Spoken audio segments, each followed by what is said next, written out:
뇌하수체 이상 증세를 치료했습니다. 위암을 치료했습니다. 위장병과 관절염을 치료했습니다.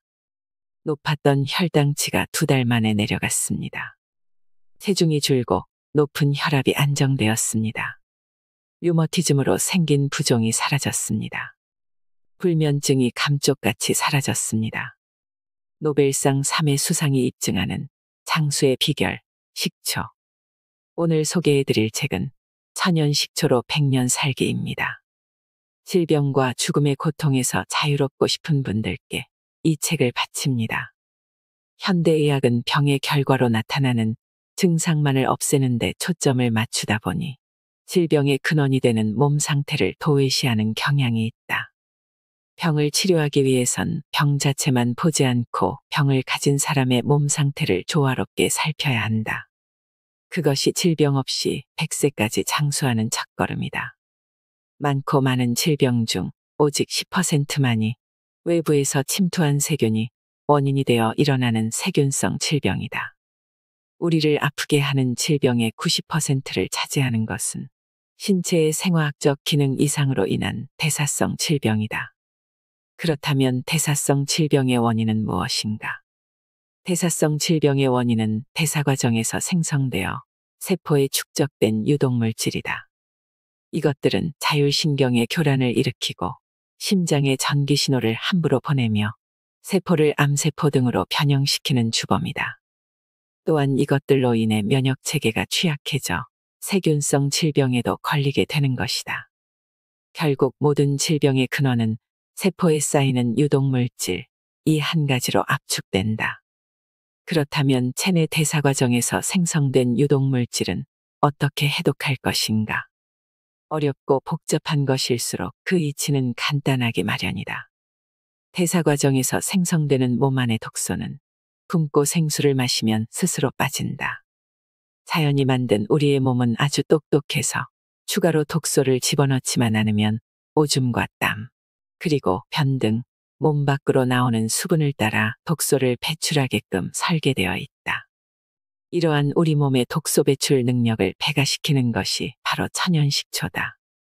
생수에 천연식초를 한 숟가락 타서 마시면 독소 제거 효과가 배가 된다. 거기에 몸 안에 들어오는 독소 자체가 줄어들도록 먹을 것을 가리고 몸 안에 순환이 잘 일어나도록 운동을 꾸준히 하면 우리의 신체와 세포가 아주 깨끗해진다. 그때부터는 온갖 질병으로부터 해방될 수 있다. 진리란 것은 알고 나면 이렇게 허무한 것이다. 세계에 이름난 장수촌을 돌며 건강과 장수를 연구한 학자들의 일치된 견해는 저칼로리 곡체와 발효 효소가 건강의 정답이라는 것이었다. 효소는 인체 내에서 많은 일을 한다. 간에서 활동하며 인체라는 대형 공장을 움직이기도 하고 대뇌 측두엽에서 활동하며 신경 신호를 만드는 전력을 발생시키기도 한다. 이러한 효소가 신체 내에서 부족해지면 세포들은 활동을 멈춘다. 그러면 자신들이 만든 독소를 내보내지 않아 머금고 있게 되는 것이다. 실제로 암 환자의 체액을 분석하면 효소가 부족하고 활동이 원활하지 못한 것을 볼 수 있다. 이 책에서 소개할 현미로 만든 식초와 솔잎효소야말로 가장 성능이 뛰어난 발효효소라 할 수 있다. 한국의 전통 식초는 고주라고 해서 누룩과 쌀로 빚은 술이 늙어서 된 곡물초다. 즉 천연 현미식초다. 제대로 빚은 통동주와 막걸리에 뒷산의 솔잎 한 줌, 앞마당에 석류 하나를 넣어 1년간 보관하면 조상의 혼백이 손짓하는 송엽식초가 된다. 우리의 전통 식초인 송엽식초는 누룩이 술이 되고 술이 초가 되는 과정에서 8종류의 필수 아미노산과 초산, 구연산, 사과산, 주석산 등이 풍부하게 생성된 세계 최고의 식초다. 나는 이 책을 통해 30년 넘게 연구해서 얻은 천연 식초로 100년을 사는 구체적인 실행법을 알리려고 한다. 아무쪼록 이 글을 읽는 독자가 부디 천연 식초로 100년 살기를 적극 실천해서 100세 이상 건강하게 장수하기를 바랄 뿐이다. 천연 식초와의 만남. 죽음의 문턱을 넘기게 해준 천연 식초. 조그마한 전파상을 꾸리면서 소시민으로 살고 있던 나는 단군 일의 최고의 호황이라는 70년대를 맞아 농촌에 새로 가설되는 전기공사와 가전제품의 보급에 힘입어 상당한 재산을 모으고 의기양양했었으나 얼마 안가 경제가 혼란해져 문을 닫고 택시 운전을 하게 되었다. 택시 운전사는 한마디로 건강을 해치는 직업이었다. 자신의 생명을 싣고 달리니 늘 긴장하고 위험을 느끼며 생활했다. 도로에는 매연이 자욱하고 에어컨도 없는 택시 안은 숨막히는 무더위와 교통체증, 게다가 뼈를 깎는 노동을 해도 치솟는 전세금을 해결하지 못해 생활고에 시달려야 했다. 힘들고 피곤해서 영양가 있는 음식을 먹는다는 것이 돼지고기, 닭고기 등의 공예식품이었고 어느 식당에 가도 흰 쌀밥에 흰 밀가루와 흰 소금 그리고 달짝지근한 설탕과 노리끼리한 조미료로 맛을 낸 음식들이 대부분이었다. 하루 종일 잔에 있다 보니 운동이 부족해서 피가 돌지 않았고 신경은 늘 곤두서 있었으며 눈도 혹사당했다. 낮과 밤이 뒤바뀌어 생체 리듬은 엉망이 되었고 장시간 중노동을 할 수밖에 없는 회사 사람들은 온통 위장병과 치질 그리고 뇌졸중의 공포에 짓눌려 있었다. 원래도 건강하지 못했던 몸은 택시 운전을 한 지 10년 만에 만신창이가 되어버렸다. 극심한 피로에 밤낮 없이 시달려 눈은 한자나 들어가고 얼굴은 코뼈만 앙상하게 남았다. 흐르는 땀에 안경이 흘러내리고 입술은 하얗게 말랐다. 칼날같이 변한 신경을 무디게 하려고 술을 한 잔 마시면 곧바로 설사로 이어졌고 코끝만 서늘해도 감기가 찾아왔다. 그러다가 신경쇠약까지 생겼다. 이곳저곳 병원을 찾아다녀봐야 차도도 없고 정신과에서 주는 약은 사람을 무기력하게 만들었다. 없는 살림에 수십 첩의 한약을 쓰고 뱀장어와 녹용 등 갖은 비방을 다 동원해봤으나 잦은 피로와 설사, 안구건조증, 신장염, 신장결석, 간염에는 아무런 효험도 없었다. 소변에는 계속 피가 섞여 나오고 간경변증 때문에 황달이 생겨 눈동자까지 노랗게 변해버렸다. 살려고 발버둥치는 과정에서 천만다행으로 투병 생활에 큰 변화를 맞이하게 되었다. 안연필 선생님이 만든 삼위일체 장수법을 만나게 된 것이다. 삼위일체 장수법은 진귀한 약재를 구해 먹으라는 것도 아니요. 기사회생 할 수 있는 약물을 잡아먹으라는 것도 아니었다. 삼위일체 장수법의 요체는 원인을 차단하면 결과는 스스로 다스려진다는 것에 있었다. 즉 병을 고치기 위해서 다른 노력을 하는 게 아니라 내 병의 원인이 된 노동의 중압감과 가공식품, 운동 부족을 해결하는 것이었다. 100번 묻는 것보다 한 번 보는 것이 낫고 100번 보는 것보다 한 번 깨닫는 것이 낫고 100번 깨닫는 것보다 한 번 실행하는 것이 낫다는 말이 있다. 나는 곧바로 매일 습관처럼 먹던 위장약과 신경안정제 그리고 간염치료제를 쓰레기통에 던져버렸다. 보약과 강장제도 끊었다. 그 대신 아침을 굶고 현미밥을 먹고 등산을 시작했다. 삼위일체 건강법에 따르면 내가 병든 것은 심호흡을 안 해서 폐가 3분의 1밖에 가동을 안 하기 때문에 산소흡입과 가스 배출이 원만하지 못한 것이었다. 운동을 해서 땀을 흘리면 기관지, 폐장 속에 들어있던 탄산가스와 간장과 신장에 쌓인 독소들이 배출된다. 또 혈액순환이 잘 되고 혈압과 당 수치도 정상으로 내려가며 칼슘도 효율적으로 뼛속에 저장된다. 그래서 등산과 달리기가 건강에 좋은 것이다. 산에 오르니 하느님이 만드신 깨끗한 물 그리고 공기, 햇빛이 세포 속에 스며들어 내 몸에 있는 하늘의 별보다도 더 많은 구멍을 통해서 나쁜 가스는 나가고 좋은 산소가 들어오는 것이 느껴졌다. 60조나 되는 세포들을 춤추게 하는 것이었다. 점차 나의 몸에 맞는 운동을 연구했다. 나의 경우에는 매일 가벼운 운동을 하고 2, 3일에 한 번 3시간 미만으로 산행을 하는 것이 적당했다. 또 등산과 함께 자연식을 시작했다. 현미와 검은 콩서리태 그리고 보리쌀을 넣어 현미 잡곡밥을 지어 먹었다. 그리고 멸치와 미역, 팥과 녹두, 마늘, 생강을 자주 먹었다. 우리 콩과 천일염으로 제대로 만든 전통 된장에 청국장, 콩가루, 깻가루나 멸치가루, 마늘, 생강 다진 것과 고추장을 섞어서 거기에 무, 당근, 시금치, 상추, 배추, 쑥갓, 들깻잎, 미나리, 부추, 풋고추 등의 생채소를 가리지 않고 찍어 먹기도 했다.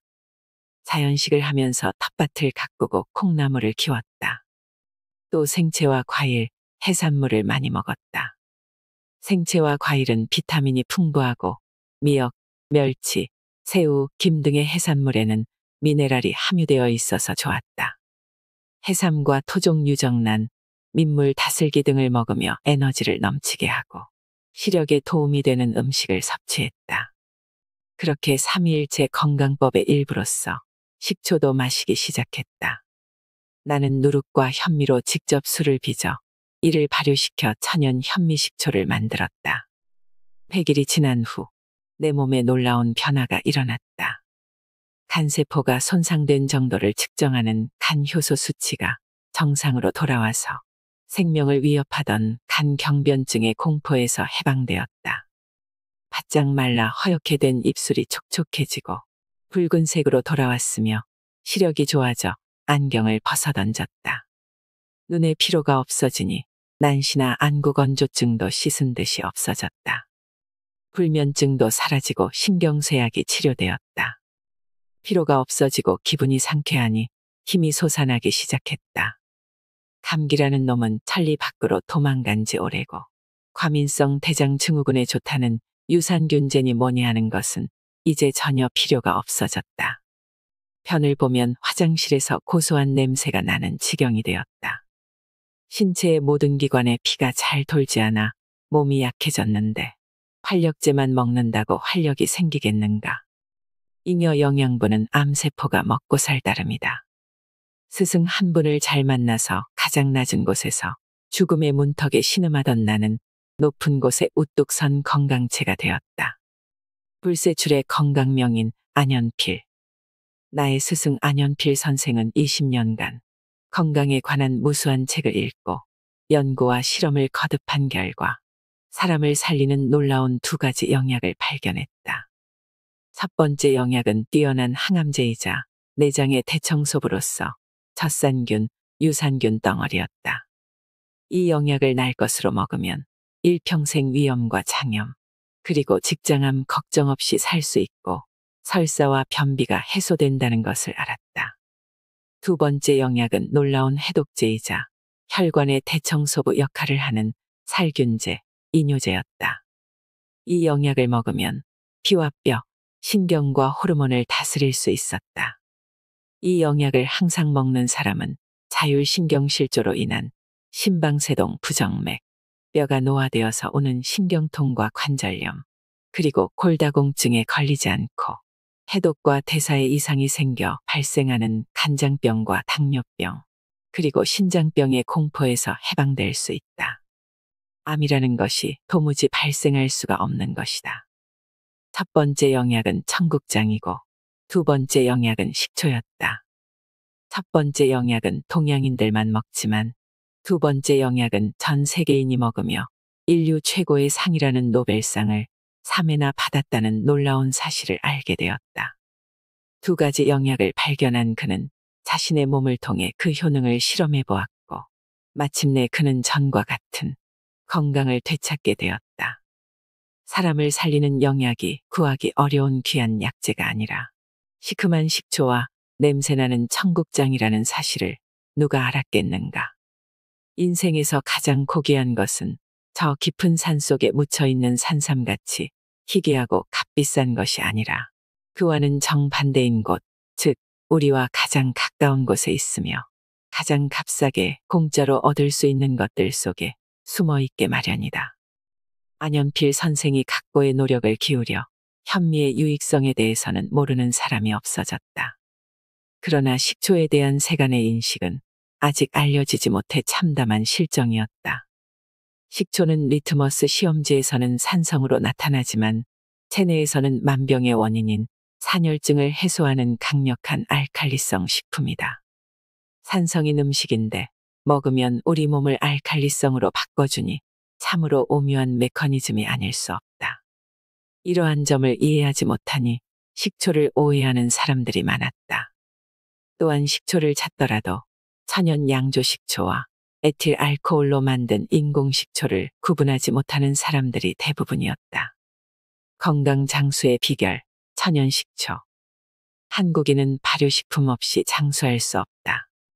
식초, 된장, 김치, 청국장, 고추장, 젓갈, 조청, 식혜 등 한국 전통 음식을 대표하는 것들을 보면 모두 발효식품이다. 물론 발효 음식은 세계 어디에나 있지만 특히 한국에서 발효식품은 한식 전체의 요리 체계를 관장하는 시스템으로 작동하고 있다. 한국의 식초는 누룩으로 술을 만들고 그 술에다 뒷산의 터덕한 뿌리, 우물가에 석류 하나를 넣어 황토로 빚은 독에 저장해서 만든다. 처음에는 사람의 손으로 식초를 만들지만 완성시키는 것은 사람의 힘이 아니다. 사람은 담그는 역할만 하고 나머지는 식초 항아리를 품는 땅의 열과 바깥에서 부는 바람 그리고 오랫동안 이어진 한국인의 천지인 사상과 우주의 조화가 한다. 그리고 이러한 자연의 힘은 식초를 발효시키는 효모, 그 안에서 제 역할을 하는 효소에 의해 이루어진다. 발효식품은 생식과 불에 익힌 음식의 사이, 그리고 자연과 문명의 대립을 넘어서 삭혀 먹는 제3의 기능성, 즉 자연과 문명을 매개하거나 뛰어넘는 독특한 문화의 산물이다. 그래서 그 음식은 샐러드와 같은 자연의 음식이나 야채 수프 같은 문명의 음식에서는 찾아볼 수 없는 새로운 역할을 한다. 인간 생명의 질서에는 먹이사슬 체계가 있는데 그 체계는 민족의 독자적 문화와 체질 형성에 깊은 영향을 미친다. 그 체계를 벗어난 식생활은 반드시 병통을 일으킨다. 쉽게 말해서 할아버지와 할머니, 부모님께서 드시던 음식을 첨가하고 기름에 튀겨서 먹지 말고 전통식품을 자연적으로 먹으라는 것이다. 내 몸이 하늘에서 뚝 떨어진 것이 아니고 체질이 그렇게 순치되고 적응되고 진화되어 왔다는 것이다. 우리의 음식 체질은 발효식품을 먹는 데에 있다. 조상대에서부터 수만 년간 이어진 이러한 삶의 방식은 단순한 문화를 넘어서 우리의 체질과 DNA까지 바꾸어 놓았다. 그런데 개화기가 되고 현대 문명이 들어서자 우리의 음식 문화는 돌이킬 수 없이 변질되고 말았다. 우리의 식탁은 전통적인 발효 음식이 아닌 화학 공정에 의해 만들어진 것들로 가득 차게 되었다. 현대에 와서 한국인이 온갖 질병을 달고 살게 된 이유가 여기에 있다. 발효식품을 멀리한 것이다. 세상에는 다양한 발효 음식이 있지만 그 중에서도 가장 광범위하게 오랫동안 먹어온 음식이 있으니 그것이 바로 식초다. 식초는 동서고금의 귀족이나 천민을 막론하고 가장 귀하게 생각하고 아끼던 가정상비약이며 비장의 자연 치료제였다. 미국의 의사 자비스는 많은 성인병 환자들을 고쳤다. 여기에 주로 사용한 방법은 꿀물에 식초를 시큼할 정도로 타서 마시게 하는 것이었다. 이것이 피로에는 더 바랄 수 없이 좋은 처방이다. 만병은 피로에서 온다는 말을 생각해보면 식초의 유용함을 깊이 깨닫게 된다. 효소 부족이 노화의 주범. 인간의 수명은 얼마나 될까? 종을 막론하고 동물의 전체 수명은 그 동물의 성장 기간의 5배가량을 차지한다고 한다. 쥐는 2개월 성장하니 수명이 10개월이고 소는 3년간 성장하니 수명이 15년이고 사람은 25년에서 30년 성장하니 수명이 125세에서 150세다. 최소한 100세 이상 살아야 평균 수명이 되는 것이다. 80대에 죽으면 이팔 청춘에 요절한 것이라 볼 수 있다. 노화는 활성산소 때문에 발생한다는 것이 양방과 한방 동서를 불문하고 건강장수를 연구하는 학자들의 일치된 견해다. 활성산소가 인체의 발전소에 해당되는 미토콘드리아의 연소활동을 방해함으로써 우리가 활동하고 체온을 유지할 수 있는 에너지를 충분히 생산할 수 없게 한다. 이로 인해 세포들에 필요한 에너지를 충분히 공급해주지 못함으로써 세포 복제가 멈추어 빨리 늙고 죽음을 초래한다. 이러한 전제 조건을 보았을 때 불로장수에 이르기 위해서는 인체 내의 활성산소를 줄일 특별한 방책을 마련해야 한다. 그러면 건강한 세포를 계속적으로 생산해내서 노화를 막을 수 있으며 장수할 수 있다. 초과산화물 불균등화 효소는 간과 췌장, 혈액, 뇌에 존재하는 모든 활성산소를 산소와 과산화수소로 바꿔 인체 밖으로 내보내는 역할을 한다. 활성산소를 인체 밖으로 내보내는 우수한 해독장치인 것이다. 초과산화물 불균등화 효소의 정체는 이름에서 알 수 있듯 효소라 불리는 단백질이다. 인간은 나이를 먹어갈수록 인체 내에서 이 효소를 분비시키는 양이 적어진다. 그렇게 되면 활성산소를 제어하지 못하게 되고 노화나 질병이 증가하게 된다. 우리 몸의 노화는 이렇게 시작된다. 효소는 일종의 단백질로 체내의 여러 가지 생화학적 반응을 촉진시키는 촉매작용을 한다. 또한 효소는 음식물의 분해작용을 촉진시키기도 하고 영양소의 대사과정을 높여 생체 리듬을 원활하게 하기도 한다. 수명과 몸의 노화는 몸속 효소가 결정한다. 효소는 우리 몸에 필요한 근육이나 항체 등을 만든다. 다른 필수 영양소인 비타민과 호르몬 그리고 미네랄 등도 효소의 도움 없이는 아무런 역할을 할 수 없다. 우리 몸의 건강 여부는 체액 속에서 효소가 원활하게 활동할 수 있는지에 달려 있다. 효소는 우리 몸의 소화, 신진대사를 원활히 해주고 면역력을 키워주는 몸속 으뜸 일꾼이다. 효소는 외부에서 들어오는 독성 성분과 인체 내부에서 생성되는 독소들이 배출되지 않고 체내에 축적되는 과정에서 발생하는 관절염, 골다공증, 알츠하이머병, 파킨슨병, 근무력증 같은 퇴행성 질환의 해결사이기도 하다. 암이나 뇌졸중, 심장병은 말할 것도 없고 노인들이 많이 걸리는 신경통, 관절염, 치매도 효소 부족이 원인이다. 이제는 비타민을 챙기며 사는 것이 아니라 효소를 챙기며 살아야 한다. 체내 효소의 역할. 첫째, 체내 환경을 정비해준다. 체액을 야갈칼리성으로 만들고 이물질을 제거하며 장내 세균의 균형을 유지한다. 또 소화를 촉진하여 병원균에 대한 저항력을 키워준다. 둘째, 항염증 작용을 한다. 백혈구를 운반하고 백혈구의 활동을 도와 병원균을 죽인다. 상처 입은 세포를 재생하는 데 도움을 주며 염증을 가라앉힌다. 셋째, 항균 작용을 한다. 백혈구의 식균 작용을 돕는 동시에 효소 자체도 항균 작용을 하여 병원균을 죽이고 세포의 생성을 촉진한다. 또 병을 근본적으로 치료한다. 넷째, 분해작용을 한다. 병이 생긴 장소의 혈관 안에 쌓인 고름이나 독소를 분해하고 배설하여 우리 몸을 정상적인 상태로 되돌려 놓는다. 다섯째, 혈액 정화작용을 한다. 혈액 속 노폐물을 밖으로 내보내고 염증 등의 독성을 분해해 배출한다. 산성화된 체액의 혈중 콜레스테롤을 분해해 야갈칼리성으로 유지하는 역할 또는 혈액의 흐름을 원활하게 해주는 역할을 한다.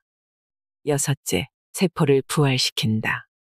세포의 신진대사를 도와 기본적인 체력을 유지하게 하고 상처받은 세포의 생성을 도와준다. 효소가 모든 세포에 촉매 작용을 할 때는 하나하나가 분산적으로 이루어지는 것이 아니라 전체 효소가 일제히 작용한다. 효소를 통해 우리 몸을 건강하게 하는 방법은 다음과 같다. 첫째, 효소를 소모하는 과음, 과식, 과로를 하지 않는다. 둘째, 약이나 주사를 절제하고 가공식품을 섭취하지 않는다. 셋째, 효소가 풍부한 발효음식 섭취로 체내 효소를 끊임없이 보충한다. 최고의 효소를 공급하는 천연식초.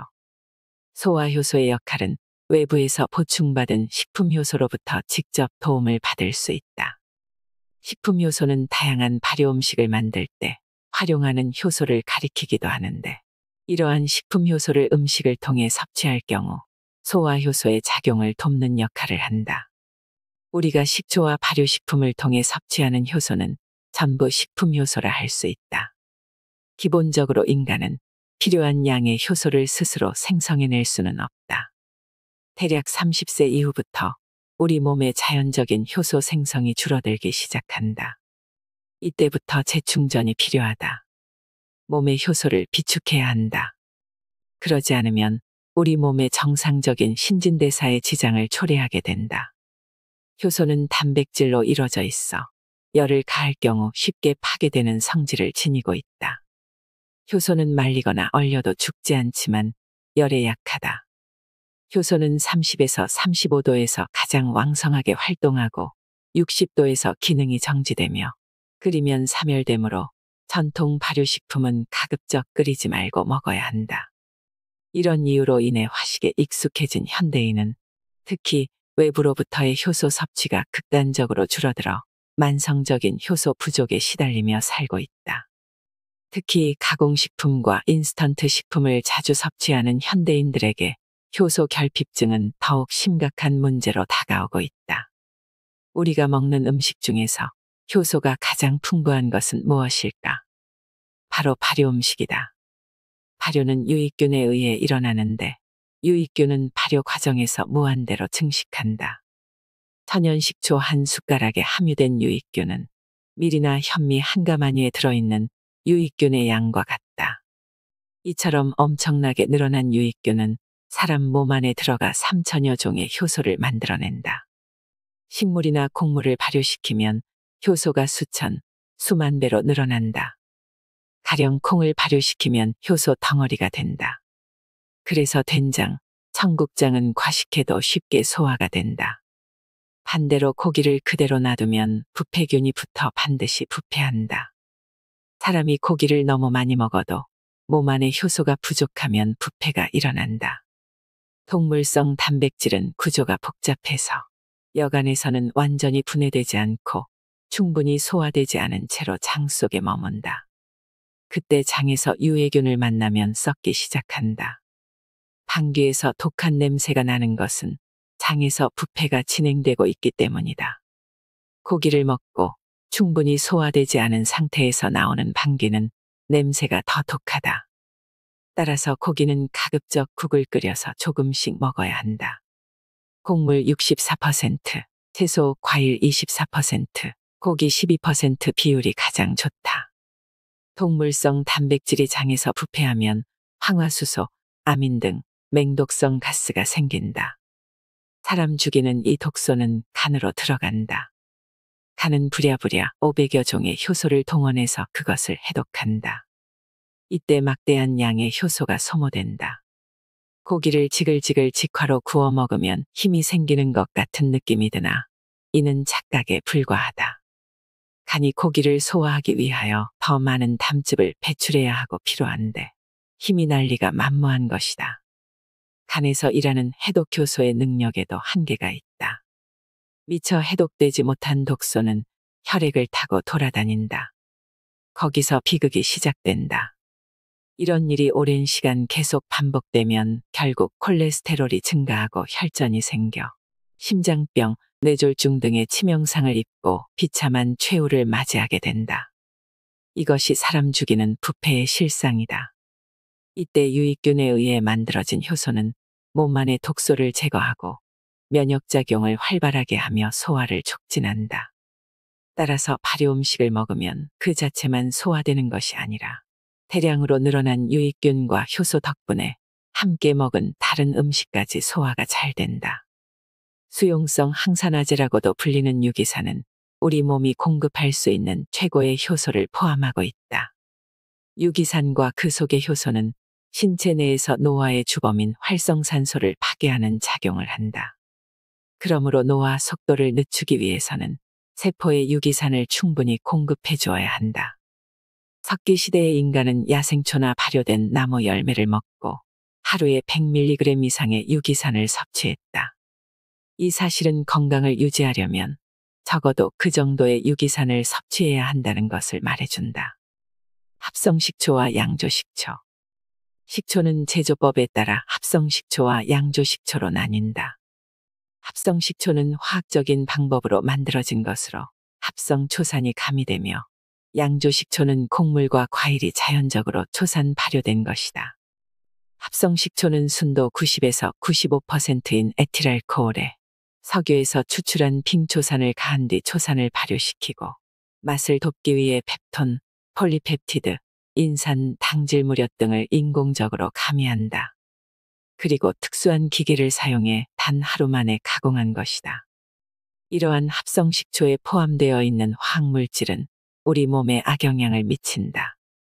또 선진국에서는 빙초산을 독극물로 분류해서 식초라는 이름을 사용하지 못하도록 하지만 한국의 슈퍼마켓에는 아직도 빙초산이 식품으로 진열되어 있으며 소수이긴 하나 농촌 할머니들이 식초를 만들 때 원료로 사용하는 경우가 있다.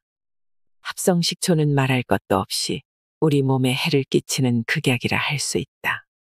빙초산을 주기적으로 먹으면 여러 가지 공해병과 신체장애의 원인이 된다. 합성식초는 살아있는 유기산을 포함하고 있지 않으며 먹으면 먹을수록 우리 몸을 갉아먹는다. 현재 가정에서 가장 보편적으로 사용하는 것이 알코올 양조식초이다. 이것은 고구마나 감자 등의 전분질과 펄프 폐액 등을 알코올 발효시켜 초산균을 섞은 후 초산균에 영양이 되는 질소 함유물이나 무기염을 첨가한 뒤에 다시 발효시킨 것이다. 원료가 에틸알코올이기 때문에 식초의 영양 성분인 유기산, 비타민류는 거의 함유되어 있지 않으므로 역시 건강을 생각한다면 피하는 것이 좋다. 한국의 전통 곡물초 중에서도 가장 영양가가 높고 치료 효과가 뛰어난 식초는 바로 누룩으로 만든 천연 현미식초다. 천연 현미식초는 현미로 고두밥을 찌고 그 고두밥에 누룩과 물을 첨가해 식초가 되기까지 발효 과정을 자연 상태 그대로 하여 만든다. 건강을 지키기 위한 최고의 수단, 천연 현미식초. 천연 현미식초에는 8종류의 필수 아미노산이 균형 있게 함유되어 있을 뿐만 아니라 쌀의 누룩 곰팡이를 작용시키는 초산균의 알코올을 초로 바꾸는 작용으로 인해 아미노산 이외에도 초산이나 구연산, 사과산과 주석산 등이 풍부하다. 천연 현미식초는 건강을 지키기 위한 최적의 식초이며 간장 해독과 이뇨에 뛰어난 효능을 나타낸다. 현미식초에는 발린, 알라닌, 페닐알라닌 등의 아미노산이 있어 고지혈증을 방지하며 비만 해소에 아주 좋다. 또 현미식초의 파이토스테롤은 중성지방, 동맥경화 등을 예방함과 동시에 HDL 콜레스테롤이라는 고밀도 리포단백질을 증식시키는 작용을 한다. 따라서 심장병과 뇌졸중도 예방할 수 있다. 현미식초에는 아미노산과 유기산이 많아서 피로해소와 체내 해독에 도움이 된다. 물 한 컵에 꿀 2숟가락, 식초 2~3숟가락 정도를 타서 식후에 마시면 효과가 크다. 한국의 각 가정마다 옛날처럼 식초 항아리를 두고 천연 현미식초를 만들어 마신다면 병실이 모자라서 입원을 못하는 지금의 불행한 상황을 피할 수 있으며 시한부 인생이 되어 죽어가는 사람들의 고통을 단기간에 줄일 수 있다. 남성은 10년, 여성은 12년 더 살 수 있다. 식초는 우리 몸에 아주 많은 이점을 가져다 준다. 식초는 암에 대한 면역력을 높인다. 장수하기 위해서는 암과 같은 성인병을 예방해야 하는데 천연 식초 섭취는 암의 예방접종과 같다. 식초를 많이 섭취하면 암이 되는 비율이 반으로 줄어들며 특히 신장암과 간암, 위암, 대장암, 췌장암 같은 소화기 암에 효과적이다. 노벨상을 수상한 식초 연구가 한스 아돌프 크레브스 박사의 연구에 따르면 하루에 100mg의 천연 식초를 매일 섭취하면 평균 수명보다 남성은 10년, 여성은 12년 더 장수가 가능하다고 한다. 하루에 100mg의 천연 식초면 암을 예방하는 데는 충분하다. 식초의 재료가 되는 누룩은 건강을 유지하고 노화를 방지하는 물질을 만들어내는데 그 대표적인 것이 펩티드다. 펩티드는 쌀이나 청주 효모의 균체 속에 있던 단백질이 분해되어 아미노산으로 변하는 과정에서 만들어지는 물질이다. 연구 결과 청주에 포함되어 있는 펩티드는 몸의 세포를 강화하고 특히 약한 간장을 활성화시키는 것으로 밝혀졌다. 따라서 간장 기능이 약한 사람과 알코올 때문에 간장이 지나치게 손상된 사람에게 전통식초는 권할 만한 식품이다. 식초는 영양분 흡수를 돕는다. 식초가 지닌 또 하나의 장점은 비타민이나 미네랄 등이 풍부한 식품과 함께 먹으면 영양소가 파괴되는 것을 방지할 뿐만 아니라 영양분의 체내 흡수를 돕고 조직을 활성화시키는 촉매 기능도 가지고 있다는 점이다. 칼슘은 자연적인 상태에서 섭취하면 우리 몸에 잘 흡수되지 않는 물질 중 하나다. 특히 칼슘 부족은 정신질환과 성인병의 원인이 되기도 하여 잘 흡수하는 것이 매우 중요하다. 이러한 칼슘을 잘 흡수할 수 있는 방법이 바로 식초다. 칼슘은 식초와 같은 산성분에 녹아있는 초산칼슘 상태일 때 흡수율이 50% 이상 높아진다. 비타민C는 주로 채소나 과일에 많이 함유되어 있지만 열에 약하고 불안정하므로 저장법이나 조리법이 제한될 수밖에 없다. 그런데 이 비타민C는 체내에서 생성하거나 축적할 수 없기 때문에 반드시 매일 섭취할 필요가 있는 중요한 영양소이다. 이처럼 파괴되기 쉽고 다루기 까다로운 비타민C를 가장 잘 보호하고 그 효능을 발휘할 수 있게 하는 것이 바로 식초다. 초절임으로 야채를 보존하면 비타민C가 파괴되지 않는다. 식초는 비타민C 등의 야채 성분뿐만 아니라 미역이나 다시마 등 해조류에 함유된 칼슘, 철분 등 미네랄의 흡수도 촉진한다. 미역 무침을 할 때 식초를 듬뿍 뿌리면 해조류 성분이 상승 효과를 일으켜 좋은 영양소를 몸에 공급한다. 식초는 잉여 영양소를 분해해 비만을 막는다. 음식물을 과잉 섭취하면 당분이나 글리코겐이 지방으로 변해 몸에 축적되며 이는 비만과 고지혈증의 주요 원인이 된다. 식초에는 몸속의 영양소 소비를 촉진하는 기능이 있어서 과잉 당분이나 글리코겐을 연소시킨다. 또한 식초 속에는 지방 화합물의 합성을 방지하는 성분이 들어있다. 이것은 신진대사를 활발하게 해서 에너지를 만들어내는데 이러한 작용이 몸속에 노폐물을 배출하고 지방 분해를 촉진시켜 비만을 방지한다. 식초는 장을 깨끗하게 한다. 장 안에는 나쁜 균이 있는데 이것은 강력한 발암물질을 만들어낸다. 젖산균은 이러한 나쁜 물질을 해독한다. 천연식초는 그 자체로 소화효소이며 장 기능을 좋게 하는 젖산균의 제왕이다. 장 안의 대장균을 비롯한 유해세균을 죽여 변비를 예방하며 장 환경을 개선해 변비나 치질 등에도 효과가 뛰어나다. 장이 깨끗해지면 암은 물론 그 밖의 병원균에도 쉽게 감염되지 않는다. 식초의 원료인 누룩균 또한 장 속 환경에 영향을 미친다. 누룩균을 이용한 발효식품을 먹으면 장 속에 좋은 균이 많이 살게 되고 장을 깨끗하게 만드는 것이다. 혈압을 낮추고 동맥경화를 예방한다. 전통식초에는 안지오텐신 전환효소 활성물질이 많이 들어있어 본태성 고혈압인 사람들이 식초와 초란으로 젖산균과 칼슘, 안지오텐신 전환효소 성분을 동시에 섭취하면 좋다. 전통식초는 단순한 음료라기보다는 효과가 높은 건강음료다. 고혈압인 사람은 물론 건강한 사람도 평소에 식초를 자주 마시면 좋다. 식초에 들어있는 유기산은 신체 내의 악성 콜레스테롤을 줄이고 순성 콜레스테롤을 늘린다. 또한 식초에 함유된 식이섬유는 혈액을 진득진득하지 않게 해서 혈압을 안정시키고 혈관을 보호하여 동맥경화를 예방한다. 하루에 식초 한 잔을 먹는 사람은 평균적으로 최대 혈압이 11, 최소 혈압이 6 정도 낮아진다. 우리 몸에 독소를 내보내고 순환시킨다. 지나치게 신경을 쓰거나 운동을 많이 하면 에너지가 소비되면서 젖산이 발생한다. 보통 젖산은 소변에 섞여서 배설되지만 너무 많이 생기면 배출되지 못하고 조직 속의 단백질과 결합해 근육 경화를 초래한다. 등산을 하거나 많이 걸어서 다리가 아픈 것은 젖산이 분비되어 딱딱해지면서 피로감을 느끼기 때문인데 이 근육 경화는 어깨 결림, 관절, 요통 등을 일으킨다. 또한 젖산은 혈관과 신경에도 달라붙는다. 그러면 신진대사가 제대로 되지 않아 노화가 빨리 오고 마음이 불안정해지며 자주 화를 내게 된다.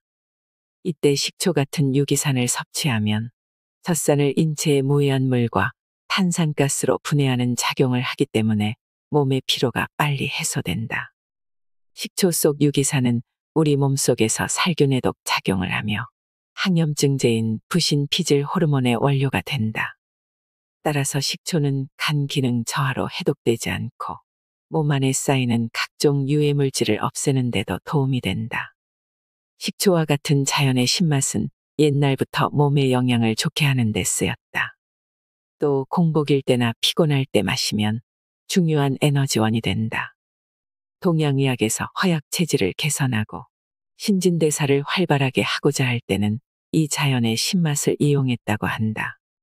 백혈구의 면역 기능을 높인다. 세균이나 바이러스 같은 적과 싸우기 위해 우리 몸은 림프구라고 불리는 백혈구에 소집령을 내린다. 매일 100mg의 천연 식초를 섭취하면 림프구를 많이 만들 수 있다. 식초가 바이러스에 대한 항생물질과 같은 작용을 하는 것이다. 더욱이 식초는 면역 기능에 필요한 항산화제 글루타티온의 체내 수치를 끌어올린다. 유기산이 약간만 결핍되어도 몸의 면역력은 급격히 줄어드는데 매일 천연 식초를 섭취하면 적혈구의 글루타티온 농도가 50% 증가하며 노인의 백혈구를 생화학적으로 젊게 한다. 70대의 노인들이 매일 천연 식초를 100mg 섭취한 결과 젊었을 때와 백혈구 수가 비슷해졌다. 또 식초에는 저항력을 유지하는 데 필수적인 아미노산이 포함되어 있다. 단백질을 구성하는 신체의 주요 성분인 아미노산은 그 종류가 다양한데 그중 몇 종류는 몸속에서 만들어지지 않고 식품을 통해 얻어야 한다. 이것을 필수 아미노산이라고 하는데 필수 아미노산이 없으면 조직의 보수나 발육이 되지 않는다. 천연 식초에는 이런 필수 아미노산이 풍부하게 포함되어 있어 위벽을 손상시키지 않고 살균 효과를 얻을 수 있다. 자연살균, 방부, 해독 작용을 한다. 식초에는 부패균을 없애는 기능이 있다. 소금이나 간장보다 살균력이 뛰어난데 그 중에서도 식중독균, 장티푸스균 등을 죽이는 효과가 높아서 식중독을 방지하는 역할을 한다. 식초는 식품의 신선도를 유지해주기도 하지만 몸에 침입한 병균을 물리치는 힘을 가지고 있다. 식초에는 무좀 등 피부질환의 원인이 되는 백선균을 없애는 효과도 있다고 알려져 있다. 또한 구강과 소화기관의 유해균을 제거하는 역할을 한다. 구강에 있는 잡균, 즉 잇몸에 낀 음식물 찌꺼기를 유해산으로 바꾸는 부패균을 없애 잇몸 질환을 방지한다. 천연 식초를 섭취한 몸의 변화. 노벨상으로 입증된 항암 효과. 천연 식초는 그 효능에 대한 연구로 3회나 노벨상을 수상한 건강식품이다. 핀란드의 아르투리 비르타넨 박사는 우리가 먹는 음식물을 소화 흡수하여 에너지를 만드는 것은 식초 속에 함유된 오기자로 초산이 주동적인 역할을 한다는 사실을 발견해서 노벨 화학상을 수상했다. 미국의 프리츠 리프먼 박사는 식초 속에 함유된 구연산 성분이 산소 이용률을 높여 젖산의 발생을 억제한다는 연구 결과로 노벨 생리의학상을 받았다. 독일의 페오드르리넨 박사는 식초 속에 함유된 초산 성분이 현대 문명병의 원흉인 스트레스를 해소하는 부신피질 호르몬을 만들어준다고 발표하여 노벨 생리의학상을 받았다. 육체적 또는 정신적 노동을 해서 피로하거나 약이나 술, 담배, 가공식품 등으로 장기에 부담을 주면 노화를 앞당기는 젖산이 생긴다. 젖산은 생리적 중간 대사산물로 심한 운동을 할 때나 저산소 환경에서 산소 공급이 불충분할 때 생기는 피로 물질이다. 젖산이 몸 안에 많이 쌓이면 병이 생기고 결국 죽음이라는 길을 밟게 된다. 그런데 크레브스 박사와 리프먼 박사는 젖산의 피해를 줄여주는 획기적인 물질을 찾았다. 그것이 바로 식초 속에 함유된 구연산 성분이다. 그들은 처음에 세균 배양액 속에 식초를 조금 탔더니 세균이 왕성하게 증식하는 것을 발견했다. 그 과정을 자세히 관찰하니 식초를 넣자마자 산소 소비량과 탄산가스 배출량이 증가해서 세균이 무럭무럭 자라고 번식했다. 이들은 산소를 흡수하는 우리 몸에도 식초를 투여하면 같은 현상이 일어나 세포가 무럭무럭 자라고 번식하지 않을까 하는 의문을 갖게 되었고, 이를 실험으로 입증해내었다. 크레브스 박사에 의하면 인체가 음식물로 섭취한 포도당은 세포 내에 있는 미토콘드리아에서 산소와 합작하여 연소하면서 생성되는 에너지로 살아간다고 한다. 그 과정 중에 산소가 제대로 공급되지 못하면 연소하다가 남은 찌꺼기인 탄산가스와 물이 세포 밖으로 배출되지 못하고 축적되어 온갖 질병이 발생한다. 암을 비롯한 각종 문명병은 모두 산소 부족이 원인이다. 즉, 산소가 부족해 영양분이 제대로 연소하지 않고 그 찌꺼기인 탄산가스와 물이 배출되지 못해서 병이 생기는 것이다. 그런데 식초가 산소 공급을 증대하고 탄산가스 배출을 원활하게 해주니 건강에 얼마나 큰 공로자인가. 만일 식초가 산삼과 같이 희귀하다면 식초 한 병에 산삼 10,000뿌리 이상의 값어치가 있을 것이다. 우리 몸에 유익한 것은 깊은 산 속에 묻혀있는 산삼과 같이 희귀하고 비싼 것이 아니라 그와는 정반대인 곳, 즉 우리와 가까운 곳에 있고 값이 싸거나 공짜로 얻을 수 있는 것들 가운데 숨어있기 마련이다. 그래서 진시황도 불로장수약을 구하지 못하고 단명하고 만 것이다. 불로장수약이 아주 가까운 곳에 있다는 것은 꿈에도 생각하지 못했을 것이다. 암은 산소 부족이 원인. 아무리 공기 좋은 곳에 살아도 운동하지 않으면 몸 안에 60조 개나 되는 세포 깊숙이 산소가 스며들지 못한다. 산소는 생명 유지에 가장 중요한 것이다. 암은 체내에서 산소를 적절히 이용하지 못한 결과 발생하는 질병이다.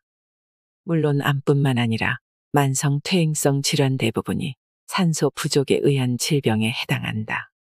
체내에 산소가 충분히 공급되면 신진대사가 원활하게 이뤄지고 노폐물을 적기에 분해 배설하여 문제가 없지만 인체에 산소가 부족하면 이러한 신진대사에 이상이 생겨 발암물질이 쌓이게 된다. 만 가지 병은 한 가지 원인에서 발생한다. 그 원인은 바로 산소 부족이다. 암세포는 산소를 싫어한다. 암세포는 저산소 세포이므로 산소를 싫어하고 이산화탄소에 의지해 생활한다. 또 포도당을 불완전하게 분해하므로 포도당을 많이 소비하게 한다. 그 분해 과정이 불완전하기에 자연적으로 신진대사 단계에서 산성 독성 물질이 계속 축적된다. 그 결과 혈액이나 체액이 산성화되고 암세포가 더욱 성장하게 된다. 혈액이나 체액이 산성화되면 산소 운반 능력이 떨어져 정상세포는 살기 어려운 환경이 된다. 암세포는 스스로 살 수 있는 생활 조건을 만들고자 정상세포를 파괴할 뿐만 아니라 모든 신진대사 과정을 자기에게 맞는 환경으로 바꾸어 버린다. 그 영향으로 정상적인 식사를 지속하는데도 암이 악화되면서 빈혈이 생기며 피부는 잿빛이 도는 누런색을 띠고 전신이 야위며 눈꺼풀이나 발에 부종이 생기는 악액질 상태에 접어든다. 암성 악액질이 심해지면 간이나 신장에서 불필요한 산성 독성 물질을 해독려고 하는 역할이 한계에 도달하여 장기 기능도 떨어진다. 따라서 암성 악액질을 제거하는 것이 암 치료의 출발이다. 암성 악액질을 제거하려면 무엇보다 암세포가 가장 싫어하는 산소를 공급해야 한다. 정상세포가 산소 없이 생활할 수 없는 것처럼 암세포는 이산화탄소 없이 생활할 수 없다. 유산소 운동으로 혈액순환을 원활하게 하고 천연식초에 함유된 구연산 성분을 마셔 미세혈관 속까지 산소를 공급하면 암세포는 산소 중독증에 걸려 죽게 된다. 천연식초가 동맥 경화를 막는다. 우리는 무심히 음식을 먹지만 장에서는 새로운 생명체를 만들어내기 위한 작업이 진행되고 있다. 소화란 이와 같이 매우 역동적인 활동이며 따라서 장의 피로도 크다. 인간은 피로를 풀기 위해 잠을 잔다. 보통 수면은 두뇌를 쉬게 하는 시간이라고 생각하지만 사실은 그렇지 않다. 잠을 자는 주요 목적은 우리 몸의 장기 중에서 가장 고생하는 장을 쉬게 하는 것이다. 인간의 장 표면적은 피부의 200배에 달하는데 그래서 몸 바깥의 세계와 접하는 최대 장소는 피부가 아니라 장이라 할 수 있다. 우리는 아프거나 힘들 때 얼굴을 찡그린다. 하지만 우리의 몸이 짓는 진정한 표정은 얼굴이 아닌 장에 나타난다. 피부를 곱게 하려고 노력하기보다는 장을 곱게 하라. 그래야 미인이 된다. 장의 표정을 험악하게 만드는 3대 요인은 지방 과다 섭취, 젖산균 부족, 스트레스다. 동물성 지방을 녹이는 식초. 우리의 장은 잘 녹지 않는 이들 지방을 어떻게든 녹여서 흡수하려고 하는데 이 때문에 장에 무리가 온다. 그래도 녹질 않으니 결국 장은 간에 구조 신호를 보낸다. 간은 지방을 분해해서 흡수시킬 수 있는 성분인 담즙산을 대량으로 분비한다. 농도가 진한 담즙산이 대량으로 방출되면 간장이 지쳐 담낭염과 담석증이 생기고 마침내 세포의 변조가 일어나 췌장암 등이 생길 수 있다. 암의 원인에 관해서 발병 포인트는 장에 있다. 장 속 세균의 상태가 조화를 잃어서 혈액이 더러워지고 각종 염증이 생기며 간에서 완전히 해독되지 못한 독소가 혈액 속으로 흘러들어가서 간경변증과 신부전증을 일으킨다. 췌장암을 비롯한 모든 암이 위와 같은 과정으로 일어난다. 동물 성지방의 과다로 인해 장에서 일어나는 이런 문제들은 식초 하나로 해결할 수 있다.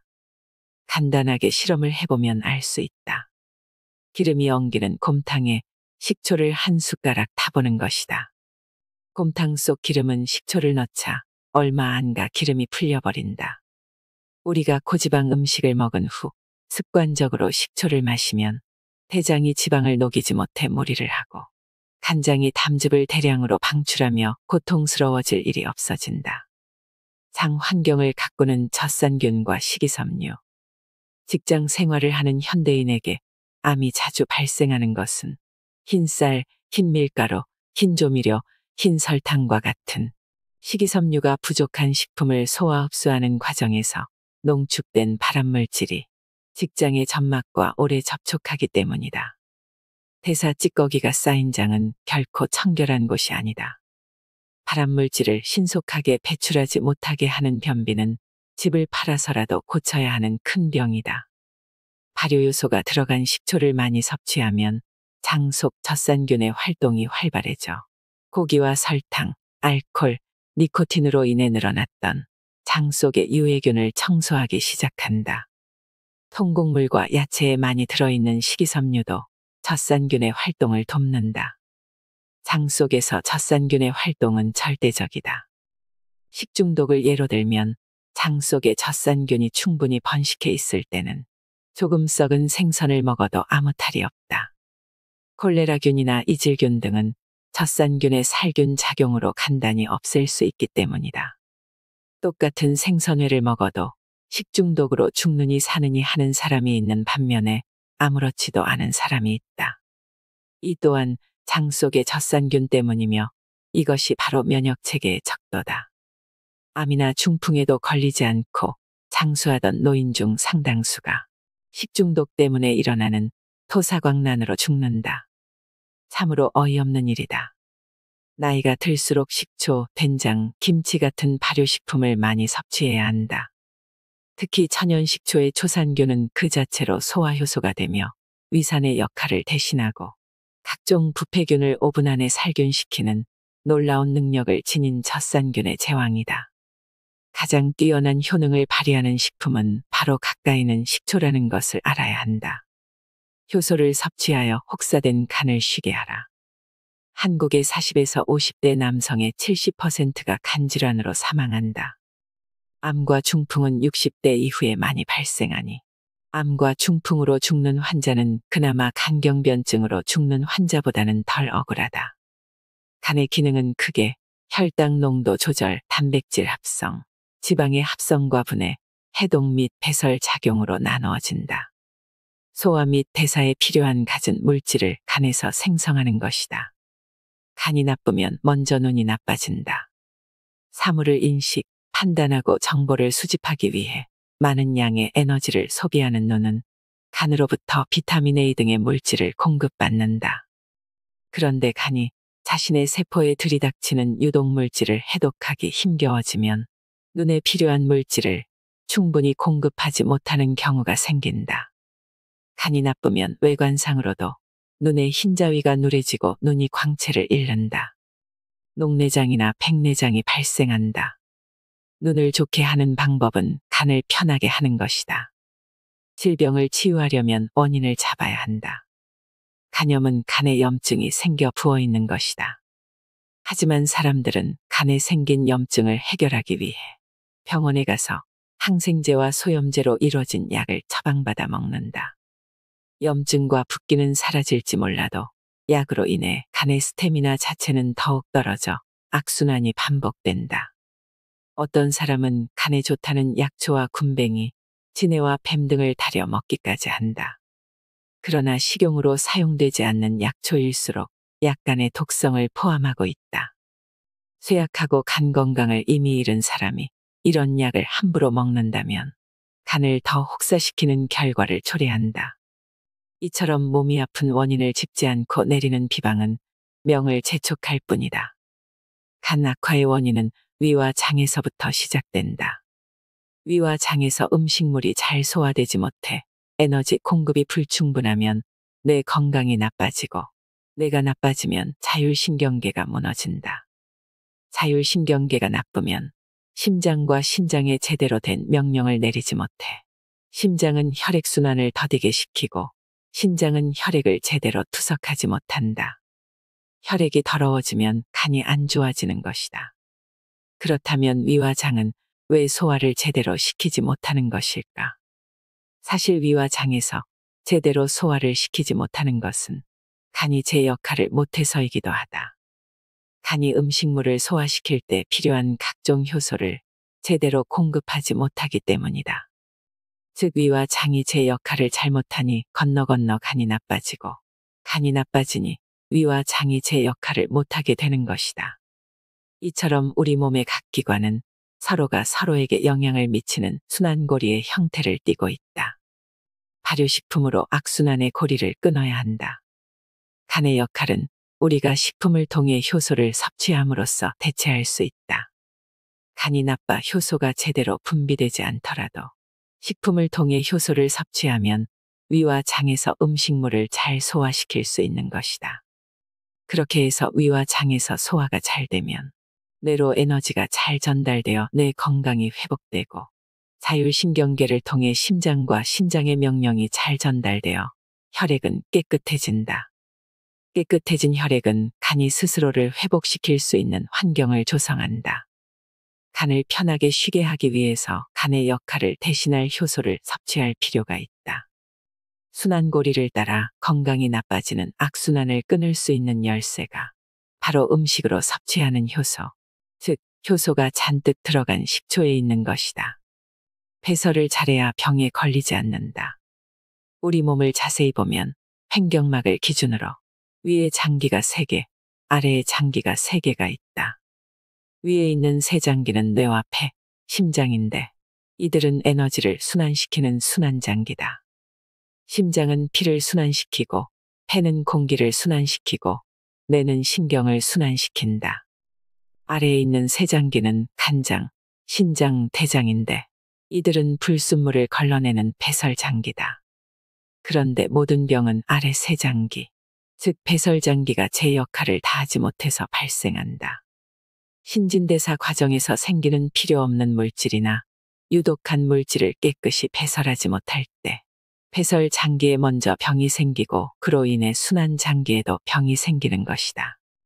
심장보다는 신장이, 뇌보다는 대장이 더 건강해야 하며 폐보다는 간에서 더 많은 에너지를 생산해야 건강해지는 것이다. 이것이 건강의 첫걸음이다. 스트레스를 받은 심장에는 부정맥이 유발되기도 한다.